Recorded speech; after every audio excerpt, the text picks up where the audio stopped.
Totally. Corey Tobin. Excited to hear about our program today. Very important program in our community. I'll let you introduce our speaker. I'll have a brief introduction. Sherry didn't ask for much to be spoken on her behalf. I do want to get up here to make sure Kim saw me get up here to make sure she knew that the program was one that I was responsible for coordinating. But a big shout out to Sam and his suggestion of Meals on Wheels. I've had the opportunity to volunteer now for about 6 years with Meals on Wheels in Thomasville, and I think one thing we all take for granted is just the ease of picking up lunch.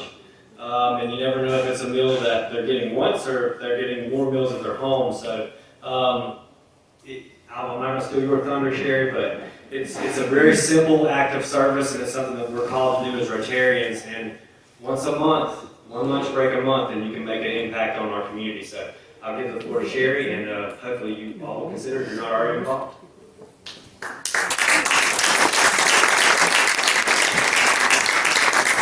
Corey, you'll have the program again in a few months. That's what you get for sassing. I'm Sherry Sarber. Meals on Wheels is a completely non-profit.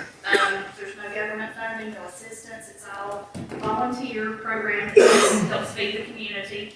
People that can't get out on their own and get a meal, or don't have the physical abilities to prepare a meal, a hot meal each day. We have 6 routes that we deliver Monday through Friday. We deliver between 70 and 80 meals a day. There's no requirements to receive Meals on Wheels.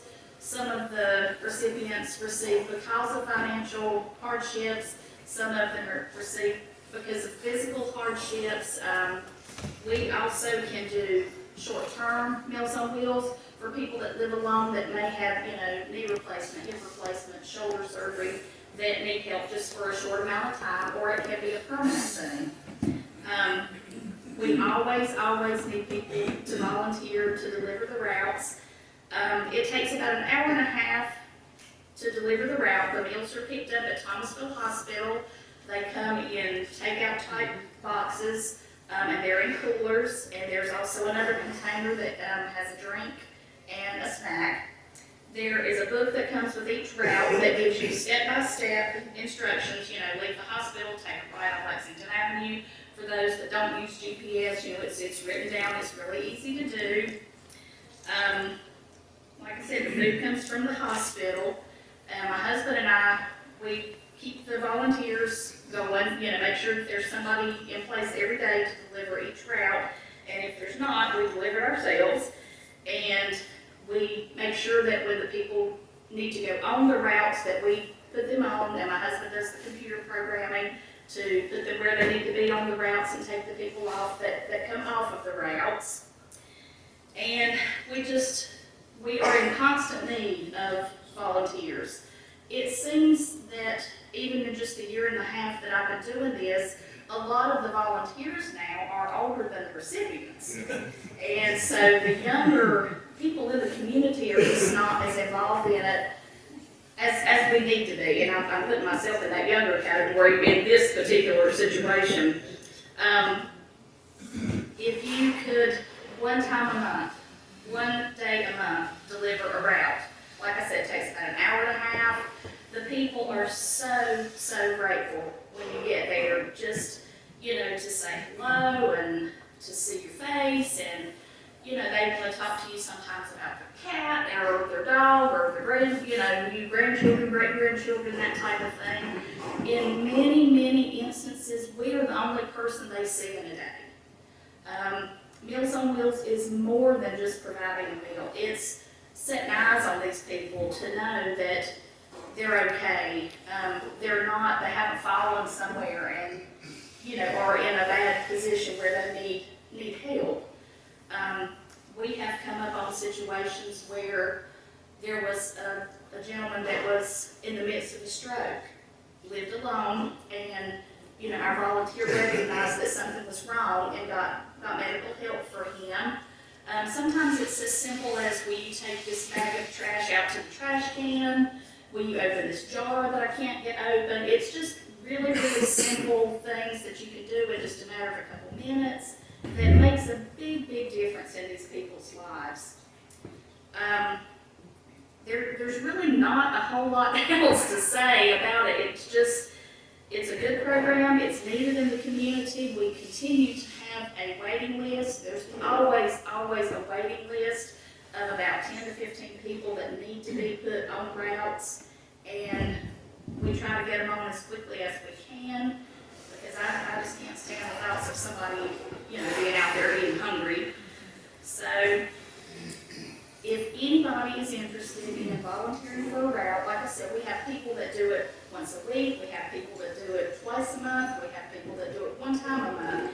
And the one time a month, if you can deliver, is as important as if you do it every week. Because anytime somebody gets food and is not in a hunger situation, you've done a good thing. Whether you do it often or seldom, it's a good thing. So, I have some cards over here that have my number, and if anybody would like to, get in touch with me, you could ride with me sometime or get in touch with some of the people in the club here that volunteer. And I know there are several in here that are volunteering already. So we just really need more help to make sure that the food gets to the people.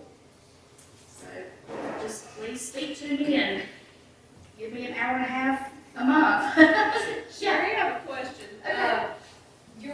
The wait list, is that primarily because you don't have enough volunteers? Yes. It's strictly we struggle to keep these 6 routes going, consistently, and we can only put so many on each route, so it's just a placement. Yeah, we just simply don't have room for everybody that needs it at one time, so.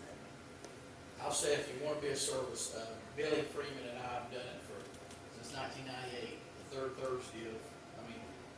Monday of each month. So simple, not a lot of effort into it, but it makes the day of these folks when you go up to the door. It really does. It's not, it doesn't take a long time. You said an hour and a half, it may be an hour and 15 minutes. But I would encourage you to try to get around, because it is really rewarding, I'll say that. It really is. So Keith's the reason you made that comment about serving people. That's correct. He's serving those younger than him. That's right. Intolerant.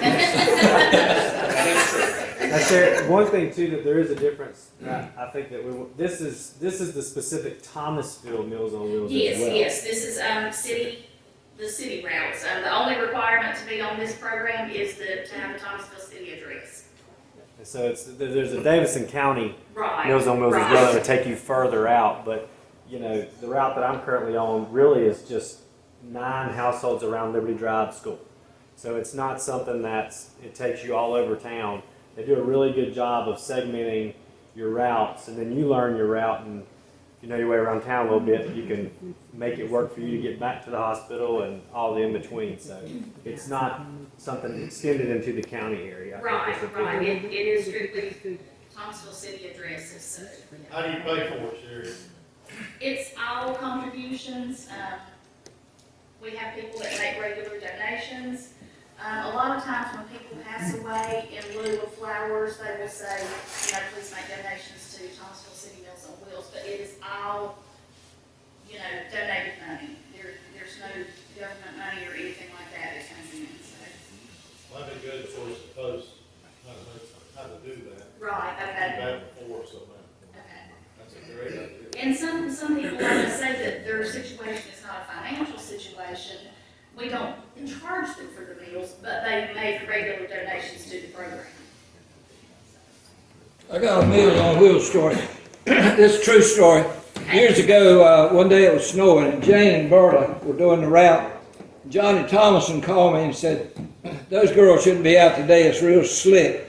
And so I went with him, and we got over to a house. I was going down the hill, and I fell back on my back, and the cartons came open, and 2 hamburgers went straight up in the air, and I caught both of them. Johnny got out of the car, and he said, "I've seen a lot of that, the downest thing I believe on." That's true.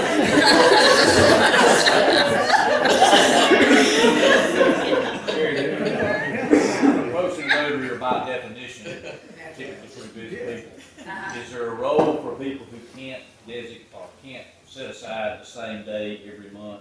Is there any role that you have for fill-ins or? I could definitely put you on a list and call you last minute. Hey, are you available to deliver a route tomorrow? You know, so there's definitely a PRM list, an as-needed list, yeah. So, and as far as the weather goes, and it being slick and that type of thing, we go by the Thomasville City School schedule. If the Thomasville City Schools are closed, then we don't deliver that day. So anybody that would be concerned. We did it in the old days. How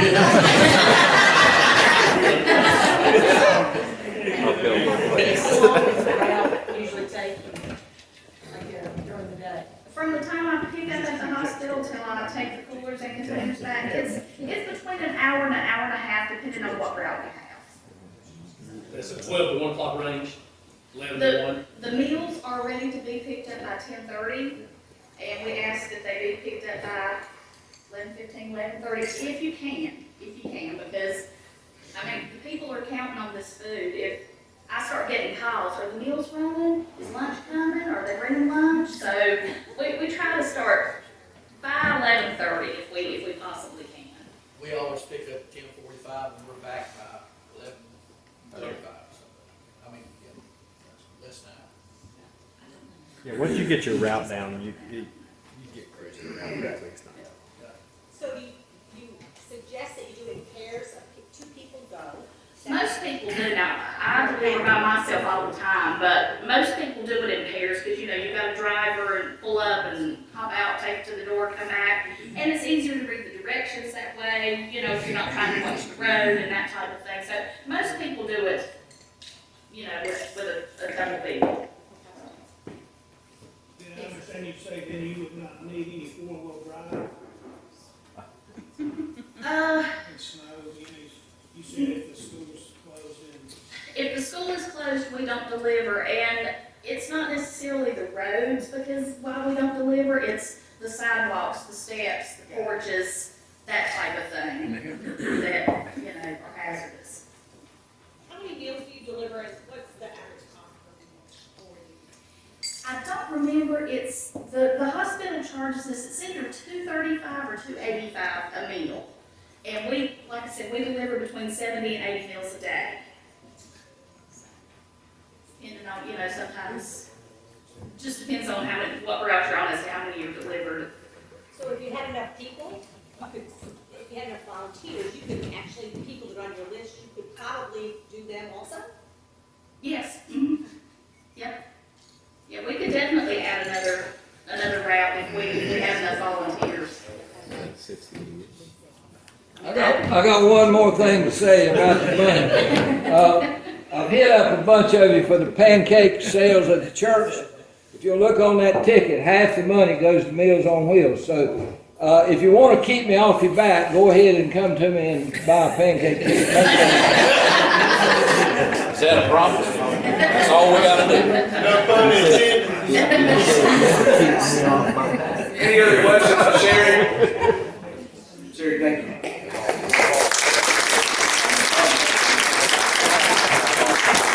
I too deliver one day a month. Brad, you asked a good question. There is some flexibility there as far as what time you pick it up, as long as it's not too late. So it doesn't have to be a hard set, you know, as long as you get there. And I'm driving from Lexington now to do it, and back to Lexington for work. It is actually something that I do look forward to. It's a break from the monotony of my other stuff and puts things in perspective for me. And in fact, when the warmer months are here and the kids are out of school, I try to take my stepson and stepdaughter sometime with me so that they can see that. I think that's important. Yeah. Doc, those are some funny stories. I got one that's funny as well. If y'all know Dickie McCrary, Laura, have you heard this story? I shouldn't tell it, but I'm going to. So Dickie McCrary at the YMCA, I got introduced to Meals on Wheels because we as a full-time staff would take turns in rotation delivering when it was our turn for Y. So Dickie McCrary and I went one time. And I don't know if y'all know Dickie, but he's a hoot. So we walked up, we're halfway through our route. We walk up to this house and there's a storm door, glass door. I can see in. I got the food. Dickie's behind me carrying a juice or something. And I can see, and I know it's this older lady who's there by herself, and she's sitting in the recliner watching The Price is Right. And I'll never forget it. She pops up out of that recliner, and she had a towel over her.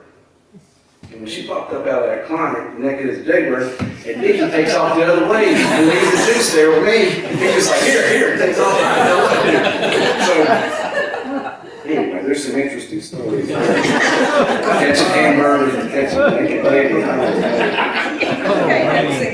But in all seriousness, this is obviously a very, very. We just killed your volunteer program, I just. I've done it many times since then. That's never ever happened again. I've never done it with Dickie ever again either. But seriously, Sherry, thank you for the time and effort that you put into this program that's so vitally important. And honestly, if you can find time once a month to do this, it would be a tremendous help for that program. So thank you. Jared? Yes, ma'am. You mentioned that the Y kind of like shared doing a route. Do y'all still do that, Lauren? I don't think we've done that. Okay. Because I mean, if you've approached it from that concept, could Rotary, Awesome. share a route? Yeah. We got no volunteers. That's very possible. That'd be something we talk about as a board. Yeah.